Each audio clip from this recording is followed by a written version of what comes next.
Bakit conscious ka sa kasalanan? Ginagawa mo pa yung kasalanan, conscious ka na nga kasalanan yon. Kasi merong isang kapangyarihang nanunukso sa'yo para gawin yon, para bang masarap, para bang ganito. Yung asawa mo, para wala kang kasalanan, dapat doon ka sa asawa mo. Bakit gusto mo ibang babae? Bakit? May nag-uudyo kasi na para bang sinasabi sa'yo, masarap yung ibang babae kaysa doon sa asawa mo. Samantalang hindi totoo yun, pareho lang yun. Alam niyo kung bakit pareho? Subukan mo yung asawa mo, hiwalayan mo. Magugustuhan naman ng ibang lalaki yun. Yung pinagsawaan mong asawa, pwedeng magustuhan ng iba. Ganon din sa lalaki.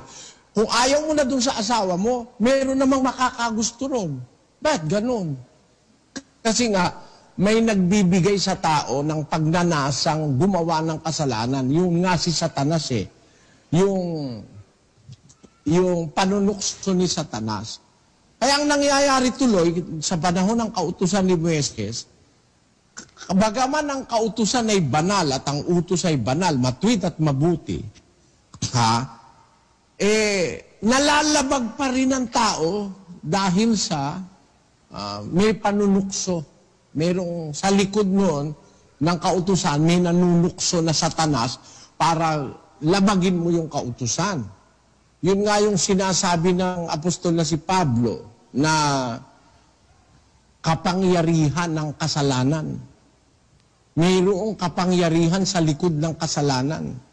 Yun si Satanas na ayaw mong magkasala, inuudyukan ka para nga mag-inflict ng death, para maglagay ng kamatayan sa'yo na nasa kanya. Gusto niya maitawid sa'yo. Parang may venom. Parang ganito, yung kautusan parang anti-venom yan antidote. Parang pangontra sa, ano ba yung venom? Pangontra sa kamandag. Yung kautusan, kontra yun sa kamandag ni Satanas.